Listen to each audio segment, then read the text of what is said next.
And away we go. Here. Testing. 1, 2, 3.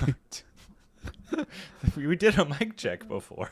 I'm doing another mic check. What's up, everybody? I'm going to switch to performance mode so I don't have to think about my incredible tan that I have, having come back from Puerto Rico. A lot of people in the chat tonight, but I'll let you introduce the show first. Well, I got to admit, it's super important, BC.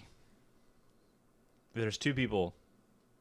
One is in the audience. Oh, yeah. I forgot that we were raining praise tonight. Extremely important. JJ and Jake did something that rarely occurs. I mean, really unheard of at this point. They got the Wordle in 2 attempts. 2 attempts. And I understand there was no Googling of what is today's Wordle answer involved. Truly magnificent. So congratulations to those gentlemen. Really big props. I don't think you can go anywhere else from here. So yeah, I mean, that is a moment where you hang up the jersey. You retire it. Delete the app. Yeah. Get it at 1? Nope. Never. Welcome to Homebrew Guys podcast. It's our podcast where we normally talk about the world of homebrewing and what's happening in it. And we go through we scour through the internet to find the most relevant stories to homebrewing, the most interesting things, and we find all these different stuff. This episode today is a little different. We have decided to not do a deep dive into internet things that are happening or local things that are happening with homebrew, and rather turn it into a conversation between our chat and you and whomever else is with us right now.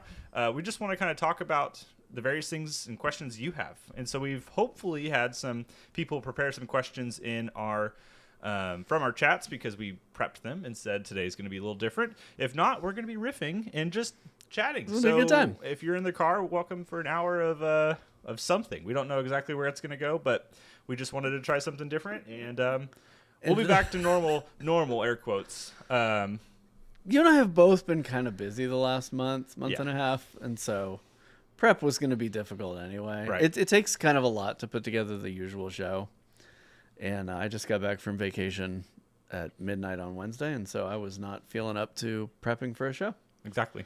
But on that note, if you do find an interesting article, interesting link, something that would be appropriate for the Homebrew Guys on a normal month, in my Discord there's a Homebrew Guys channel. You can go ahead and put something in there, put a link, put an article, whatever, and BC goes through that stuff and adds that to our world as well, to our document.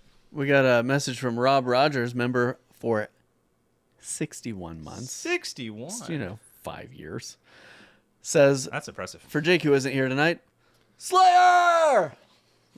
So one of their car just swerved. All right. JJ says, I just appreciate that you haven't given up on all this after having a kid. Yeah. It's having a kid and homebrewing is one thing. Having a kid and homebrewing and recording every step of everything you do is another thing. Yeah, he was just talking to me, or we were just talking about like what we're working on, and I was kind of recollecting on my most recent projects. I have not started a mead creation project in like 4-5 months maybe. Yeah.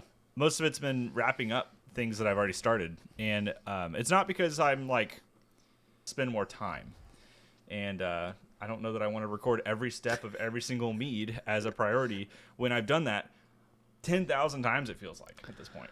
Yeah, it's tough, man. Thursday morning I was recording our Craft to Brew AMA content. For those of you who don't know, on our Instagram at Craft to Brew, every week I will answer every question that comes in on our question box. So I'm in there recording. I'm exhausted. I can feel the exhaustion, having slept like 6 hours, and then my kid starts yelling from the other side of the door because her show turned off and she can't find the remote to turn on the next one. I'm like, this is what it's like to be a dad content creator. Yep. So it's still fun. I mean, I still enjoy it. It's a blast, and having a kid's a blast. It's a good time. Well, and I wanted to change my content as it stood. So I mean, I've definitely switched my content up to like be different than it has been the past 8 years now, and less just random recipes are fun to create, but I have more fun with the side-by-side tests for sure. Yeah, I have a project coming up that actually Garrett was a part of. That's like a big video essay project, and I think that's the type of stuff that I'd like to get more into. Mm-hmm. The difficulty is we've been pumping out content basically weekly for years, right? And I've slumped off of some of that as I've been readjusting to this job, but like the audience expects pretty regular content. Yeah. And I think part of that is the world of homebrewing is constantly changing. There's new yeast, there's new methods, there's new equipment. And so what I'd like to do are videos that would take, 2-3 months a piece to put together. So you're talking 5 videos a year, maybe. And that's not really what folks are looking for. And so being a dad and that's not being a content creator full time. Yeah. I was going to say, that's not what your channel started off as. If you'd started your channel as that and you'd built your brand off of that template, people wouldn't care. There's I know of quite a few channels that have posted, I think you even shared one with me one time that posts 11 videos in 5 years. Yeah. And I mean, those 11 videos have popped off because they're really big, but obviously they're ginormous projects. And yeah, well, and I don't think homebrewing is really the right niche to launch a channel like that. Right. I think you have to start out with much more diverse content, so you're capturing a wider initial audience. Yeah. But also, 5-6 years ago, we had no idea that BrewTube was going to become this weird anomaly that it's become either. We were just goofing off, sharing our projects online, and then BrewTube became this whole other thing. I should do some shout outs to folks in the chat. I see Tiger Pat and Conrad and Nathan and Pixelated Poet, Jage, Fun Pants, Abe, Mutant, Nectar of the Gods, Adept Nonsense, Dr. Nesbitt, Patrick Sandy, Jose. Hopefully I didn't. Oh, is there Stinger? Hopefully I didn't miss it. Oh, Brian. Jeez. Ton of people in the chat tonight. Welcome. I wanted to highlight, Abe says, Puerto Rico, my country. Puerto Rico. He gave me some honey. Oh, yeah? You got some Puerto Rican honey down here? I find it real easy because it's got a weird bottle. Puerto Rican honey. Oh, yeah, there you go, dude. That's fun. Abe, did you make this yourself?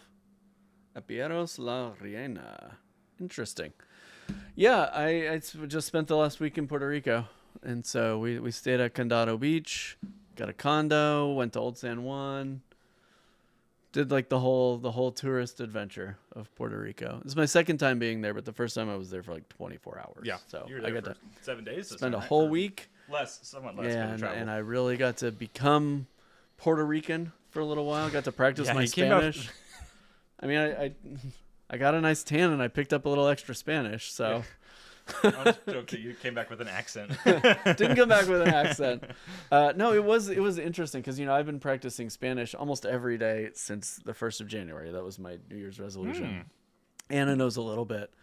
And so it was kind of funny the areas we'd get into where she and I were tag teaming a conversation. Yeah. Where I'm picking up parts that she's not and she's picking up parts that I am. And between the two of us, we had enough Spanish to get through it. That's impressive. Yeah. But it was definitely a humbling experience. He says no Bad Bunny concert. You didn't go to. No, I don't think Bad Bunny was playing while we were there. But we did go down to the little neighborhood by Old San Juan where Bad Bunny and the folks who did Despacito, they sing about that little neighborhood. So we did get to see it. We had dinner down there. Yeah. It was nice. I ate a lot of fish. I drank a lot of Puerto Rican beer. I drank some Puerto Rican rum. It was a good time. Everybody should go to Puerto Rico. Jose just said, Buenos noches, Abe, saludos desde, and I can't say that. But then he translated for everybody who's non. Oh, that's so great. That's funny. Inglaterra. Hey, team. We'll mostly lurk and watch back, but hello and awesome to have another episode, says Welcome, Dominator. Dominator. Well, so for those of you just joining us, Garrett mentioned at the top, but we are going to be taking question and answer. So if you've got questions about beer or mead or wine or cider or content creation or what it's like to live in the greatest state in the union, Oklahoma, Dude, what it's like to have the best football team we are top 50. Did all you know of that? America, the OU Sooners. I'm sure Lucy would agree. What sure it's like to have the best basketball team, legitimately. Actually, in the that nation. is a proven one. Yeah, we won that fight. Yeah, drop your questions in the chat. We're going to be answering questions tonight and just riffing and having a good time. Yeah. But until we get some questions, we're just going to be talking. So someone start asking questions. Otherwise, you're going to hear the random things. On the note of Abe, who's in the chat, as we've talked about, he has been very helpful with a recent project I started of trying to gather a collection of honey data, essentially. So I started a Google Sheet with the help of some friends to put down every single honey varietal I could find, list its general like colors or color range, its flavor profiles that it achieves for the most part, and then a link to purchase it online. And so I've got up to like 55 or 60 different ones on this Google Sheet. Abe has actually put together a website that is helpful to purchase honeys. It's sick. really, I don't remember the link off the top of my head. Abe can probably put it in Yeah, the chat. drop it in the chat. But on there, it's a way you can go and find and source all of these interesting honeys as well. And so he's made that his sort of project in tandem with this. But it's been kind of fun if you're interested in all the different kinds of honeys. I put a video out that's called Making a Honey Encyclopedia. And there's a link to a Google Sheet in there. It has everything you need to know. And hopefully you can go and find some fun honey to try. Right on. Abe says, Medalla, the PBR of Puerto Rico. I was telling him about Medalla whenever I came up the stairs tonight. I said, dude, they have this great beer. It's like the Bud Light of Puerto Rico. But like what's interesting about it is it has corn grits in it, like Kentucky Common. And so I'm curious to try and make a version of it at home, find a clone recipe, and make some Medalla. It was like the go-to. Like every bar, every restaurant had it. So it was. I'll have to try it. Yeah, it was good. But I tried several others. I took some pictures. I think I can share those on the Discords later. But I had a lot of Puerto Rican beer. I committed myself to only drinking beer made on the island. Drink any American made. Wasn't getting any Michelob Ultra. We have a first question. All right. From Dominator. He says, what are some unique ingredients special to the greatest state in the Union? What Oklahoma special meads can you make? Unique ingredient special to sand plum? Sand plum, big one. Yeah. Yeah. BC's done that. He's made some sand plum. Award-winning sand plum. Yeah. Sand plums are probably like our biggest like Oklahoma specific fruit. Now they have them in Texas and Arkansas too, but like Pawpaw is a little bit everywhere though, right? Pawpaw is kind of Oklahoma is like the line, and they kind of grow south of that. You can get them a little bit further north, but it's a tropical fruit. Yeah. That my understanding is actually, and it seemed to thrive. What else? Red cedar is a big thing here. Yep. And so there's red cedar berries. You can brew with the red cedar boughs. The red cedar is everywhere. We've got persimmons, wild persimmons, wild pears. Oh, we have pears? I didn't realize. They're wild pears. We have Mustang grapes, which are like a very small kind of bitter sour grape. I'm trying to think of like I'm honestly mulberries grow everywhere here. Yeah, you've done more foraging of these unique ones. I've kind of, to be honest, I've been really lame in that regard. I've kind of kept to the most standardy things you can purchase at a Walmart. I don't really get out as much to we have some pretty good foraging here. You know, like I said, mulberries. But if you think about it from like the vegetative side, there's all kinds of wild mint. Oh yeah. Wild onions. Like we've got all mushrooms. There's all kinds of stuff that you can like get from the woods here, and you could brew with. Yeah. But if you're talking about things that you're gonna make like mead or wine out of, then pawpaw or sand plum are probably the most common. I haven't made sand plum. I've had your sand plum stuff. I'd be curious to try it. I know it's you just have to know where the spot is, and you know there are people who know where the spots are. I've got a spot. Yeah. The plums are probably about done falling right now. They start kind of mid-August and go through early September. And so, interesting. I might could put you on 5 pounds of sand plums if you're just. I'm sure I can find some creative way to use them. Nectar of the Gods says he currently made my cucumber lemon with the addition of a hint of mint, which is interesting. That went into the keg today. Interesting. The mint addition there is cucumber, lemon, mint. Cucumber mint seems to be like. That could work. Yeah. That's like a thing. Yeah. I'll be curious to see how that turns out. Drink it by the pool kind of situation. How's the state honey challenge going? It is completed. They're all in bottles.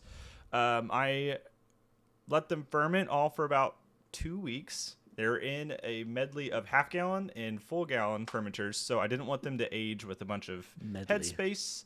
So I went through the process over 3 days of racking them, stabilizing them all.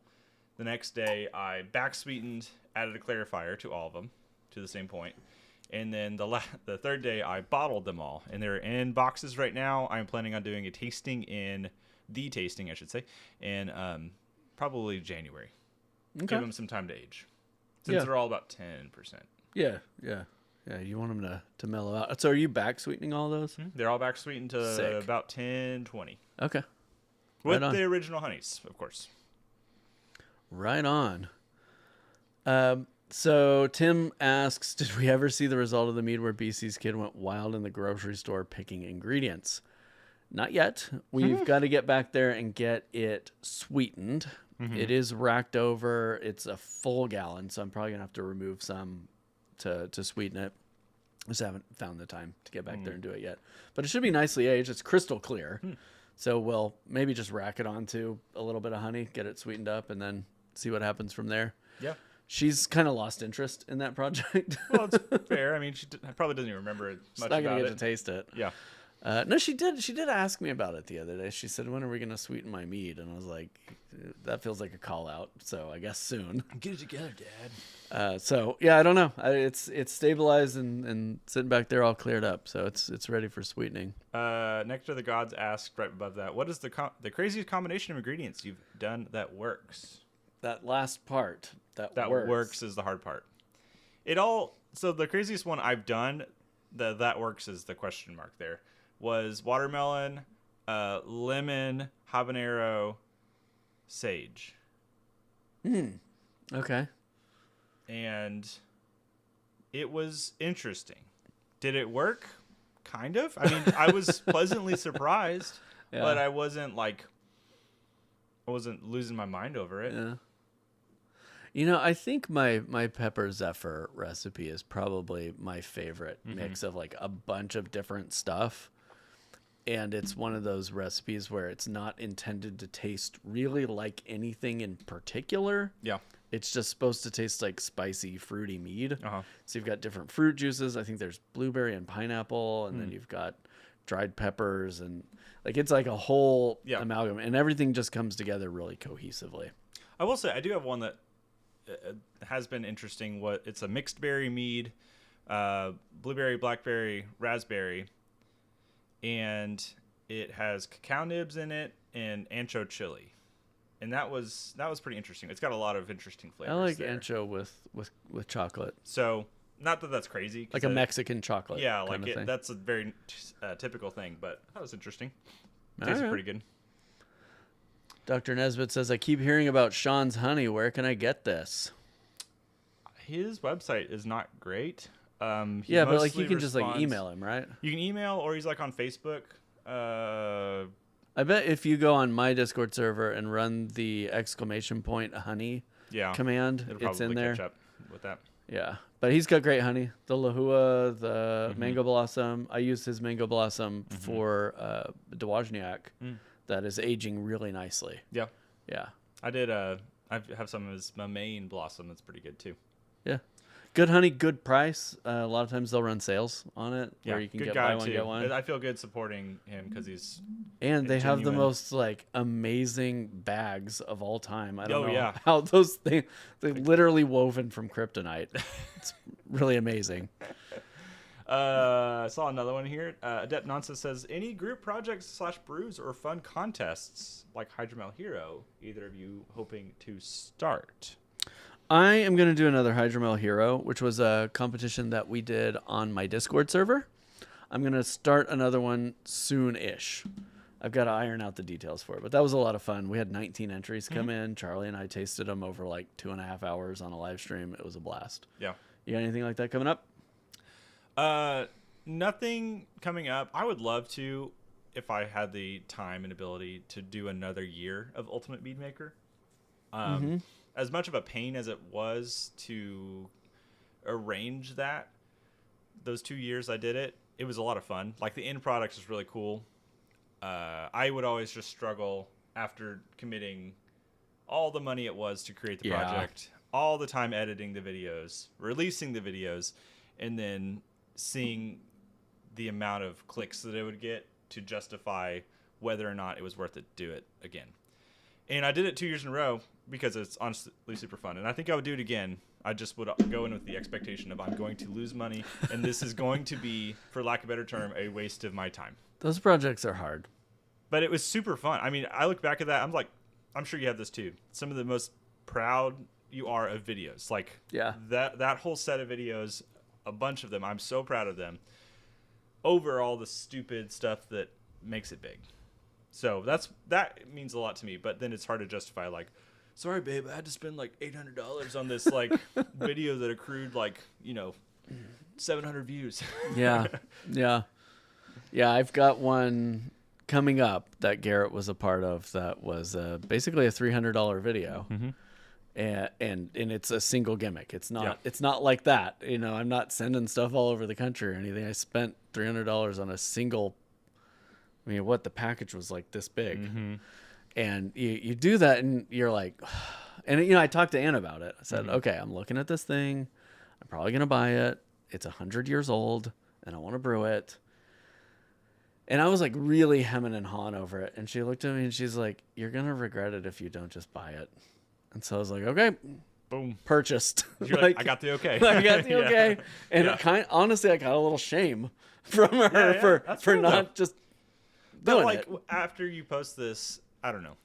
I think you're going to have appreciated doing it, no matter what the result is of views or y'all better go interest. Watch it. But yes, of course, we want you to watch it. That's not to say, like, don't go watch these things. Anyways, I would love to do that. I don't really have any other big things. I've already got the ginormous ones I'm doing. I have to wrap up my giant fruit tasting one. I still have to wrap up this traditional mead, which, if you know anything about those projects, those are large enough to be a big thing. This question from Jose is good. Yeah. I want to start brewing at home. That is why I follow you. Any advice? Any easy recipes for beginners? There is a liquor that I love, egg liquor, and I want to make it at some point. Not familiar with that. No idea about egg liquor, but not familiar with that. Personally, my advice would be to go big or go home. And I know I'm like an outlier on that, but I think you said you're either from Spain or England, if I recall. Presumably, y'all have hardware stores there. You can get food safe buckets at hardware stores. Oh, you mean go big and get equipment and things? Yeah. Okay. Yeah, like don't start with 1 gallon batches. People always start with 1 gallon batches. They buy all the ingredients and all the equipment scaled for 1 gallon, and then 3 months later they decide they want to brew 5 gallon batches. It's true. So just start at 5 gallons. I'm laughing. And what you can do, hold on, what you can do is brew 5 gallons of mead. Yeah. Get 4 1 gallon carboys, whatever, I don't know, 4 liter carboys, whatever the metric equivalent. I don't speak metric. And then you can split that 5 gallon batch off and do your experiments over there. But you're going to spend less money in the long term per gallon if you're brewing larger batches. And you're going to be able to do more experimentation. And you're not going to be replacing gear that you just bought once the homebrewing bug bites you. Okay, why are you making fun of me for? Because you have a whole series right now about beginner-friendly 1 gallon recipes. Sure. That's just to give them a little taste. Yeah. It's like the drug dealer just gives you just a little, and then suddenly you just to go full Monty. You're dumping your full bank account on kilos, right? Jose, he's saying that this is your quick hit. Now go do the big thing. Yeah, JJ, see, he's in there agreeing with me. He says, the best advice I ever took from BC was to make big batches early. It is so much easier measuring out for large batches. Yeah. And that's the thing. If you think that this is a bug that's going to bite you, just go all in. You can buy some little small carboys if you want to break out a larger batch. Yeah. But man, it sucks having to replace your gear. I agree. It really does. Yeah. If you lived here, I would tell you to come to my garage and take some of the 25 1 If you have Facebook Marketplace or something, a way to like look online. There's a lot of people who get into the hobby and then bail. You might be able to find something. That's true. And particularly right now, there is a mass exodus of for lack of a better term, old people getting out of the hobby. Because their doctors are saying, you got to stop drinking, right? And so you're going to start finding a lot of equipment. It's used, it's well-loved equipment, but you're going to start finding a lot of equipment for pretty, bargain basement prices because these folks are starting to get out of the hobby. And so you can kind of, profit from their loss, so to speak. So we have a question about Cattle Battle. Tim asks, 2026 Cattle Battle ingredients released when? Do we want... So soon. Yeah. I think it'd almost be fun, and I'm running this by you now live. I think it'd almost be fun to not tell them, but you have to sign up for it, and then we tell you the fruit, but you don't know the spice until it arrives. Do you want to tell them how it was chosen this year? Okay, so we've previous years, last 4 years, 5 years? 5 years, or 3 years. How many years have we done Cattle Battle? 3? I think this is 3. I think this is the 4th. However many years. We have done it to where it's been a kind of group decision via us, like how what do we want to do for this cattle battle. And in previous years, like we did a year of spinning the wheel, which was this last year. We did a year where you just said, I want to do a cereal lactomel. You chose that. Then the first year we had done, we did one where like, let's use hops and blah, blah, blah. So this year we wanted to enable the winner of the cattle battle who, normally would not get much other than this obviously very cool prize to have won the medal, the opportunity to choose the ingredients. And so he chose the fruit and the spice. We told him it has to be accessible in a grocery store, and it needs to be something that, someone doesn't have to spend a ton of money going off and buying. Yeah. And we added an extra variable. We will announce when we're ready the fruit that's there, and then TBD on whether or not we'll announce the spice. We want you to... we are providing the spice to you, I should say. So you are going to have to sign up. Receive a package from us with the spice in it. We're going to have a process where you're going to basically register for Cattle Battle, and then we're going to take all the registrations who people are interested with your addresses and things, and we will ship you the spice. The secret ingredient. And then you will start to make your brew, knowing what you have there. And then, of course, send it in and whatever. Garrett's going to be brewing our official cattle battle this year. And I'll brew it, and the end goal is for you to make something that is as close to mine as possible, obviously having no idea exactly what I'm doing. I got to tell you, it was a weird pairing. Yeah. The spice is a spice that particularly I don't like. It is one that I find a bit offensive. It can be, yes. Yeah. It'll be interesting to see how people... it's like cumin. I feel like cumin was an odd one. Yeah. Cumin was an interesting choice, but it turned out some interesting meads. Yeah.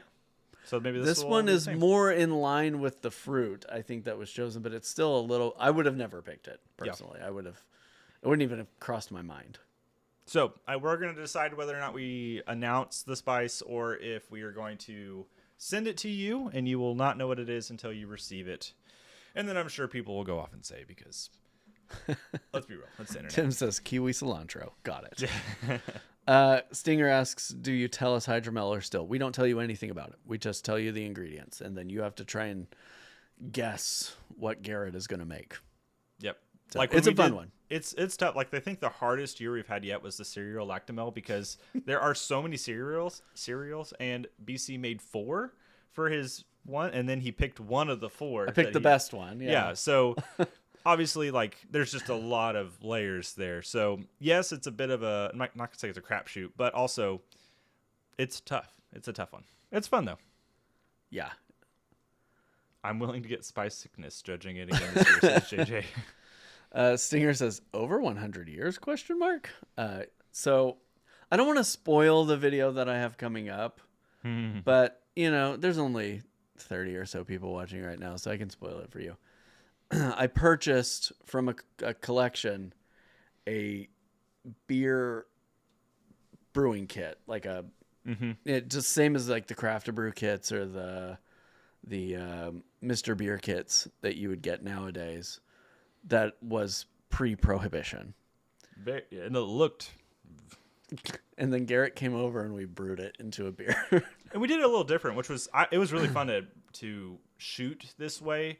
Basically, I was the cameraman, and which sounds stupid, but I think it made it more fun because there was banter, and we were able to sit there and brew this beer kit. And I haven't seen any of the video that he's edited. There's a lot of really awkward close-ups of me looking totally out of my element, which is great. It'll be a fun video, yeah. Yeah, it's a lot of fun, and we tasted it. Yes, we did taste it. Yeah, we have tasted it, and I can tell you. And I took an element of said beer and did something for my channel. Yeah. So there will be a video on my channel making a mead. You can probably guess what part of the beer kit I used. Yeah. So that's an exciting one, and it was a big project. I put a lot of research into. It's very educational. I feel like like I said, this is more of a deep dive video than just a let's brew something up. I mean, the current edit is like 30 minutes long. It is like its own Discovery Channel. Here's a little poll. Special. I mean, this maybe is a question for the people in the chat. Where do you fall when it comes to video duration? Are you somebody who's like, give me a 10-minute video or less because that's all I have time for and or want to watch? Or are you okay with a 10, 20, 30-minute video plus? Like, where do you land in that camp? I've always wondered this because I see lots of different iterations of it on YouTube. I see channels that post only minute-long clips and are extremely successful. And then I see channels that post 60-minute videos that are extremely successful. So it's just interesting. I feel like the crossover is like, it's weird. Yeah, for me, I consume a lot of YouTube. When I'm home, like working during the day, I got my laptop on my lap and I've got just YouTube nonsense going on the TV. And what I find is if it's instructional content, like I've been dabbling in writing lately. And so I've been watching all these videos on like, what's a good beginning chapter, how to get an agent and get published, that kind of stuff. Those types of like how-to videos, I want them to be like 10 to 12 minutes. Yeah. But if it's like Drew Gooden ranting about how the internet wants him to consume only protein, I'm okay with that being 30 or 35 minutes. Right. Or like Danny Gonzalez recently did like a half an hour video, like kind of debunking hypnosis while also getting hypnotized. I'm totally okay with that being a half an hour. Yeah. If it was 10 minutes, you would feel like you didn't like get the whole experience. Do you feel like that's also related to, because I know those guys exactly what you're talking about, the way their edits are and that they're engaging throughout? Not to say that those more informational ones aren't engaging, but if someone's just talking to you at a camera and there's not more cuts and more things and different bits. Yeah, I mean, I think the thing is, and it might just be because that's the kind of content that I like to make. I like to make a top 10 list that's like 12 minutes long. But like, I don't need them to go on a tangent, Yeah. I want them to, point number one is this, point number two is that, with a little bit of context for why they're making that point, and then move on. I don't need them to tell me a story about this one time that they read this book and they didn't like the first chapter, and because of that they left their wife. Like, I don't need any of that context, right? But you are right. Like Drew and Danny do a great job of like peppering humor throughout the whole video, and so you don't want to miss a second because you might miss a gag. Yeah. And so it's a little bit more engaging that way. What about you? Do you consume a lot of YouTube content? Yeah, I do. And I'm trying to think, most of my stuff is probably, I don't know, I've like fallen down the camp of 20 to 30, 40-minute videos. But most of them I watch are like, I feel like the editing is busier. And so that time doesn't feel as long. Like if it was just a stationary shot of somebody talking to me for 40 minutes, I would have a really hard time watching that because I feel like there's not a lot of engaging side to it. But welcome to our ad. So interestingly, we have some people, some different opinions. Larry says almost every video he watches is 20 to 40 minutes or shorts, no in between. Okay. Patrick says he prefers long form. JJ likes shorts or 20-minute plus. Stinger agrees with Larry. 15 minutes, 30 minutes or more. So it seems like it's kind of all over the map. Yeah, I was going to say there's not a conclusive, but I just wonder for that, like, as we edit things, like, you don't want to cut out stuff sometimes if it's good. Like, the worst part's when you're like, you cut down a video to 30 minutes. You're like, I really like it. But you're like, man, I got to shave off 10 minutes. So then you start shaving off like parts that you're like, I like that part. But, Yeah. I had that trouble doing shorts content for work until earlier this year. YouTube changed the shorts format to be 3 minutes or less instead of 1 minute or less. Oh, yeah. And then Instagram up theirs to 3 minutes. So it's across all platforms now you can do 3 minutes or less. Yeah. And so there was some funny stuff that I had to cut from some of the early craft brew content I was doing because it wouldn't fit the time constraints. And now I have a little bit more flexibility to be funny and riff and go on tangents while all, keeping it all below 3 minutes. Yeah. It's opened up my editing a little bit, but like there was some funny gags early on that I was like, well, no one's ever going to see that. Right. Yeah. You're like, I got to keep it under 60. Yeah. I just think it's interesting. It's definitely not a agreeing number, but the most recent Crispy Boy Summer video that I edited is like sub 8 minutes. And, there's not much more to say. And so there's no reason to try and draw a video out just to hit 8 minutes so I can put some ads in the middle of it. Right. Like I'd rather it be concise and not feel like you're having your time wasted. JJ has a question here. He says, or discussion, whatever. Talking about bricks of yeast. He says, what yeast would you like to see available basically in brick form available at the homebrewer scale? Is there any that you can think of that you would want larger quantities of? Well, I don't want a brick of it, but I think the only way you can buy a brick of it, I think it's called SU6. Is that the right? Let me make sure I'm saying the right one. But there's one that is like a high glycerol producing. He's asking, let's say, he's saying the brick yeast to make smaller. Okay, yeah. So what brick yeast to make smaller? There we go. Let me make sure I'm saying the right one. I thought you meant opposite. What yeast do you want to be able to buy in brick form? Yeah, S6U. S6U. I believe is the one I'm talking about. This one. No to your cookies. Gosh, I cannot get used to just looking at your phone. I'm sure. You don't like my black and white phone? S6U. What is it? So it's high glycerol producing. And so it leads to a higher sweetness perception even in a dry wine or mead. And they only sell it in 1 pound bricks. And so interesting. Yeah. I haven't had the latitude to experiment with it anyway in the last year or two. So is that a product? It's a byproduct of the yeast. Okay. So all yeast make it, but this yeast apparently makes quite a bit more. It would be really interesting to do that with a dry trad. See what sort of do a USO5 versus S6U. And just see what kind of. That's the only one I can think of. I mean, if I want a brick of yeast, I'm just going to buy a brick of yeast. That's why we have members and patrons. So I'm not the best person to ask for that.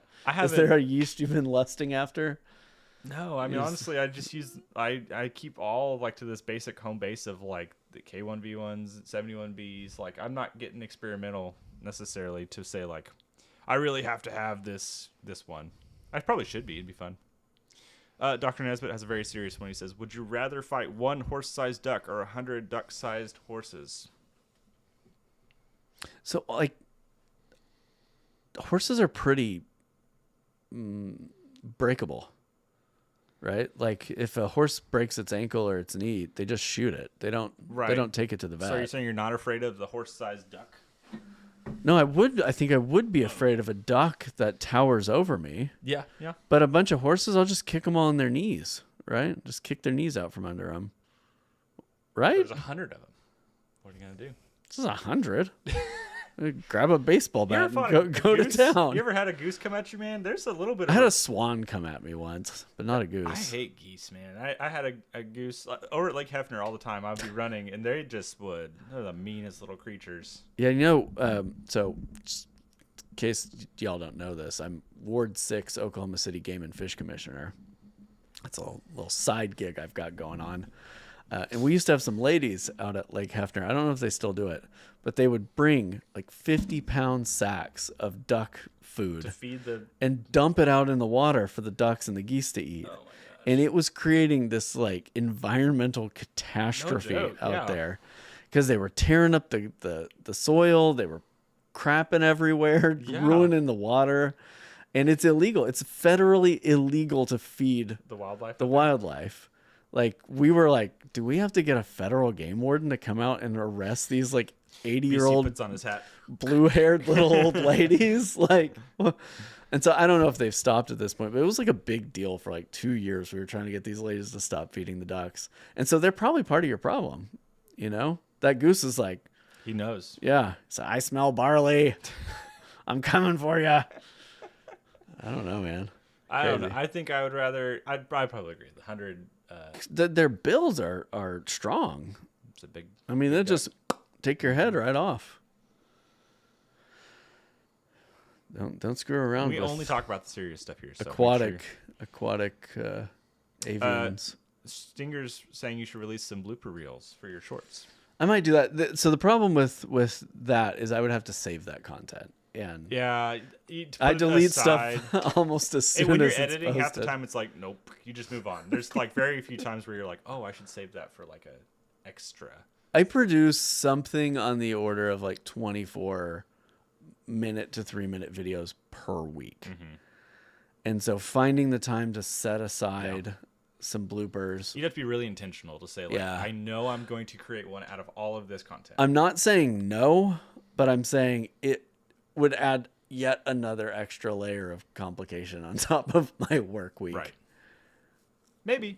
Or maybe I'll just make a bunch of fake bloopers just to inspire y'all. Abe is asking or saying he'd love to learn more about how folks are using herbal and flavored teas for conditioning. He's had great success at Mead Stampede with tea. He doesn't see many folks using it, though. So herbal or flavored teas. I've done a little bit of that. You've done some of that. For conditioning, though, is the part. I'm not quite sure. Can you clarify your question a little bit, Abe? If you're just talking about brewing with flavored teas, we've done quite a bit of that. Yeah, I did a video one time that was somebody had given me a bunch of tea to try, and I just made it. I made like a cinnamon roll tea, a green tea, chai, and just made. It was really interesting. It's really fun. The base you can get with tea-based mead is like fantastic. I don't know what that means.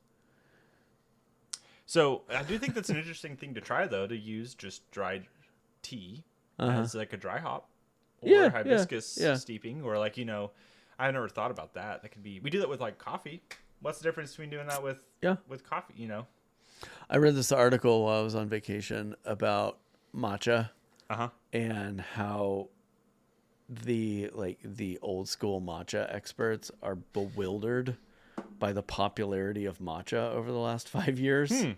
Specifically, I guess like high grade matcha is getting used for like lattes and smoothies and stuff. Oh, they're like, okay, so they're upset by it's just fragrant use or not flagrant. Upset is not the word I would use.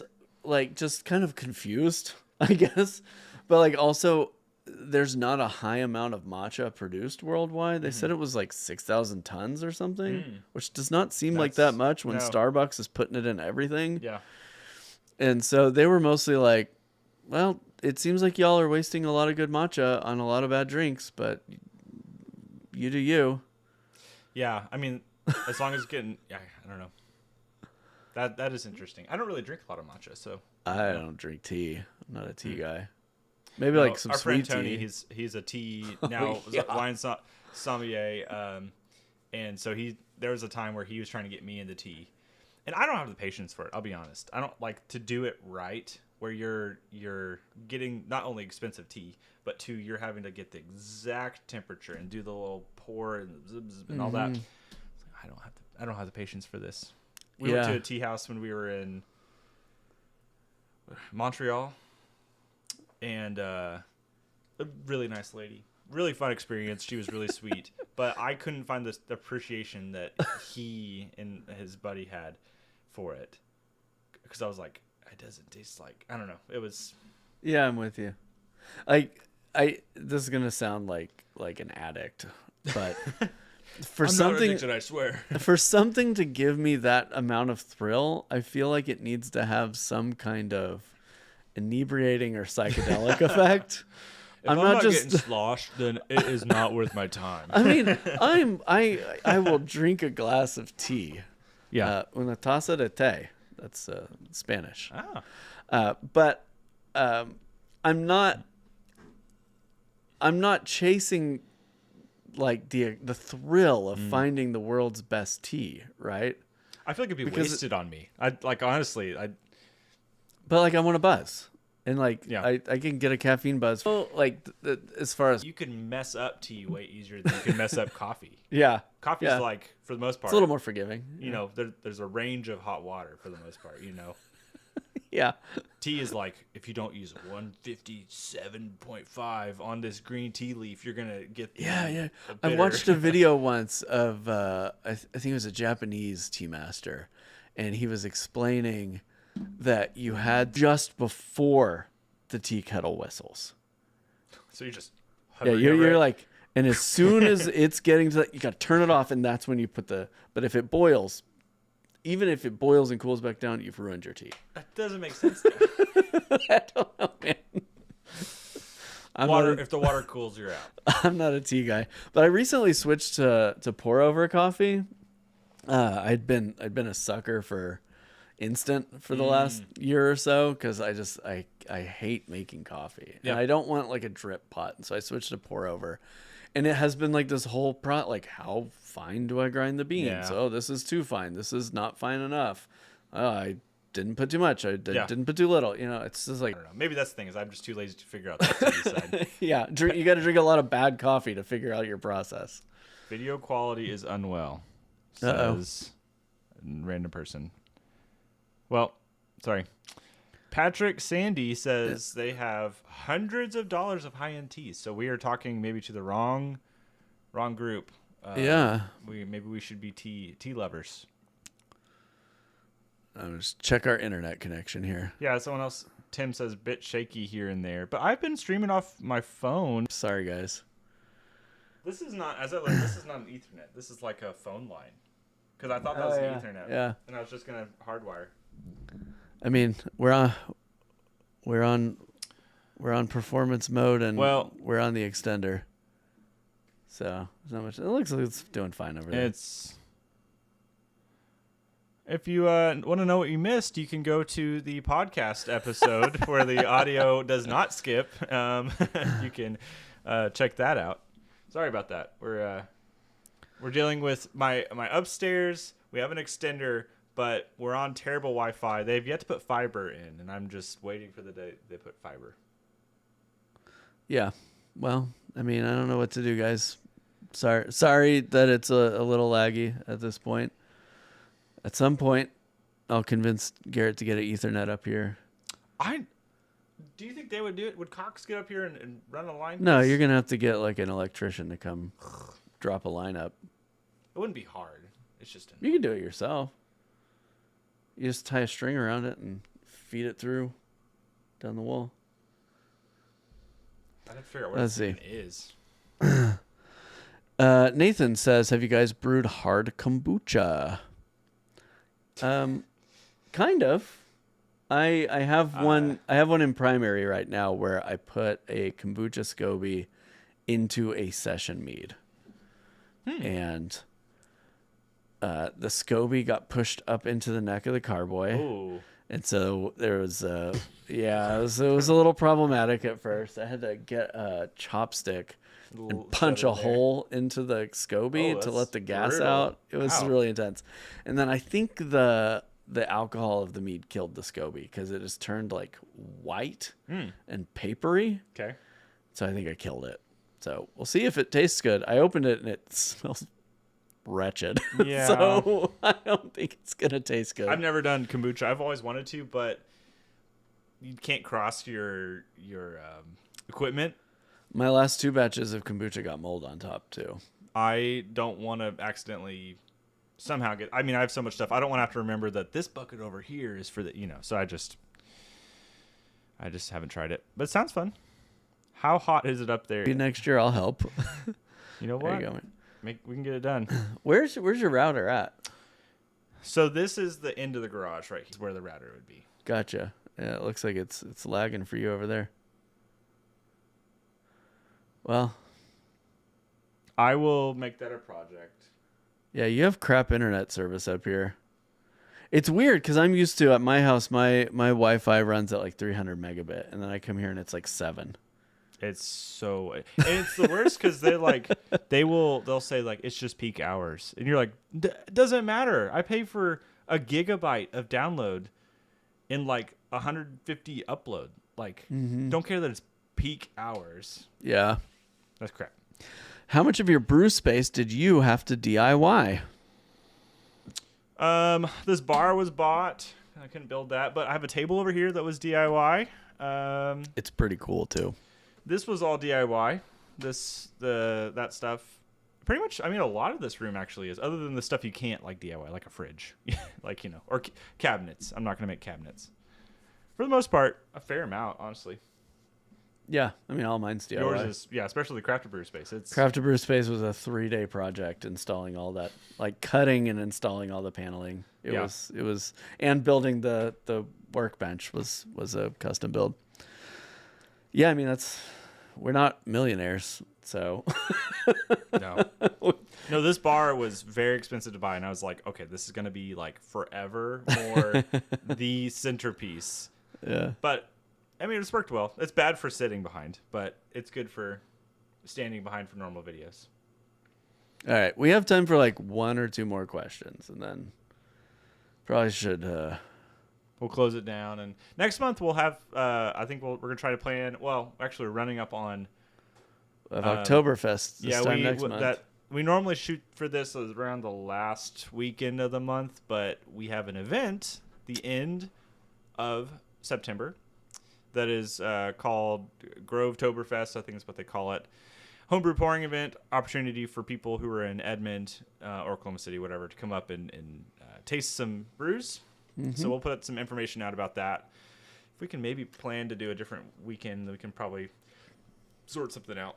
Yeah, my kid will be back in school next week, and so my schedule starts to ease up a little bit because she gets back on a routine. Yeah, Nectar of the Gods says, starting my mead channel on cheap. Any tips? My tips would be get a decent camera or have a good smartphone with a good, 1080p or 4K camera. Get good microphones. Yeah. If you have just average microphones, Adobe has a free tool called Podcast Enhance. You can take the audio that you've recorded and run it through that, and it does like an AI enhancement that makes it sound studio quality. And you can adjust with little sliders how well it does. Video quality, audio quality, and then get really used to using like Premiere templates or Apple Motion templates, some kind of templates to do titling, lower thirds, graphical overlays, stuff like that. The difference between a successful and a not successful homebrewing channel is production quality. And we've seen so many mead channels die because of shit production quality. Yeah. Great people behind them, but nobody wants to watch it because it doesn't look very good. It doesn't sound very good. And so the creator gets discouraged and stops creating. And so start out with good equipment. Yeah, I mean, that's my biggest gripe for myself was I started off with a okay camera. It wasn't great, but the audio. I think audio is so important. You could have a not so clear image, but if your audio is also not great, I mean, it's just unusable. Good audio can somewhat redeem a camera that is not as quality because you can actually one that was literally a wire that was 16-foot cord that he would just hooked to himself, went straight to his phone. He did so most of his iPhone stuff. 13, I think. You can get adapters if you have a nice phone to shoot stuff with a lavalier mic. That way you can be heard better. Super, super important. And then invest time in learning how to edit because more than likely the first few videos between the first 1 and 20 are going to be someone and there's going to be the most popular. Yeah, you're going to have a viral video in your first 2 dozen and you're going to be chasing that dragon ever since. And you don't want your viral video to be one that you feel like you have to make private 2 years from now when your production quality has gone up. Mine is And it's not even necessarily bad production quality. It's the editing's not bad. It's just the content itself. My most popular video is this one where I made not even mead. I made essentially just cider or wine out of like grape juice and out of like apple juice and stuff like that. I just did a cheap video on how to do that. And that video is blown up. I'm not proud of that video, but also I wish it wasn't the one as the marking indicator on my channel when you go and see the most popular thing. Yeah. Because I put way more effort into other stuff. So just know that you might not know what's going to hit. So just pour time and effort into the quality, and I think you'll be happy with it. All right. Do you want to do you think we should take this last question, and this is what we close out the night on? How does this person not have a name? That's what's fascinating too. Sure, I don't care. Do you think that Golden Hive just has good quality of their videos and that's why they took off? I think Golden Hive hit.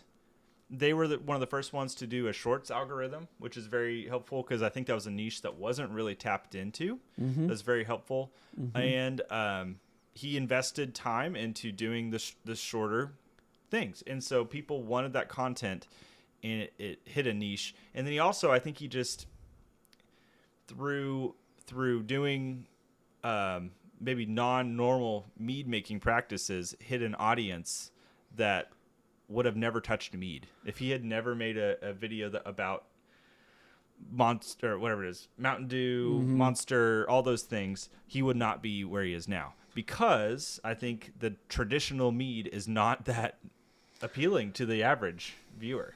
Yeah, I think that is two parts. It's interesting content for people who don't know anything about brewing. Yeah. And it's rage bait content for the people who do know everything about brewing. Yeah. And so you get that battle of engagement in the comments of splainers in there arguing with other people, which you know, the algorithm is only concerned about what videos draw eyeballs. Yeah.